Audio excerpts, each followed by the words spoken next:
La malnutrition gagne du terrain en Afrique. Selon le dernier rapport de l'OMS, 282 millions d'Africains souffrent de la malnutrition. À cela s'ajoutent 13 autres millions qui sont exposés pour cause de Covid-19 et la crise en Ukraine.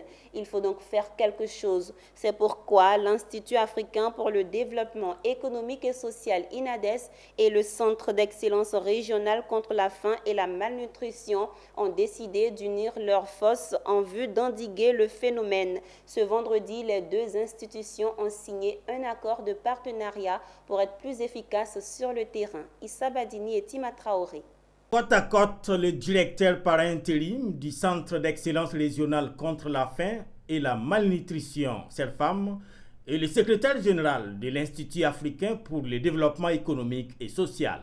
Les deux personnalités entourées de leurs plus proches collaborateurs ont l'intention de renverser la courbe de la malnutrition en Afrique qui ne cesse de gagner du terrain. Par affaire en main, accolades, applaudissements dans la salle et le tour est joué. Un accord de partenariat entre les deux institutions vient d'être signé pour aller ensemble à la guerre contre la malnutrition, la pauvreté et la désertification dans les continents. Aujourd'hui, effectivement, nous sommes arrivés à signer un accord dont le contenu voudrait qu'on développe des initiatives en matière de renforcement des capacités, de formation des acteurs sur les bonnes pratiques.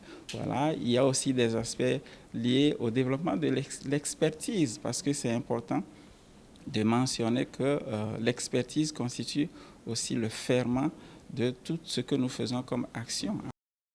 Il y a des solutions, selon le directeur par intérim du CERFAM, pour qui rien n'est perdu, sauf que ça use.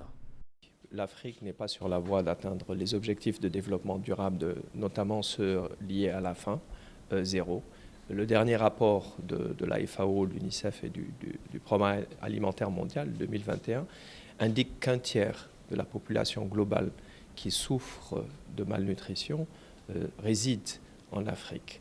Il faut savoir que 30% des femmes africaines, notamment, souffrent d'anémie.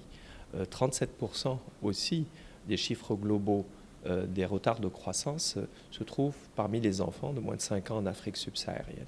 Donc nous espérons qu'à travers justement non seulement cette situation, nous puissions avoir un message d'espoir, porteur d'initiatives nouvelles, impulser une nouvelle dynamique qui aille dans le sens d'appuyer les efforts des gouvernements, mais aussi de toutes les parties prenantes qui sont engagées, résolument engagées, dans la lutte contre la faim et la malnutrition en Afrique.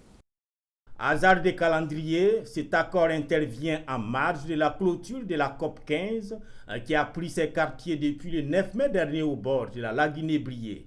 Une édition qui a rappelé au monde l'urgence climatique qui fait et fera face la population mondiale si rien n'est fait d'ici là. L'INADES et les CERFAM, dont le leitmotiv est le développement durable dans un monde épanoui, ont dans ces cas précis tous les sens de leur combat.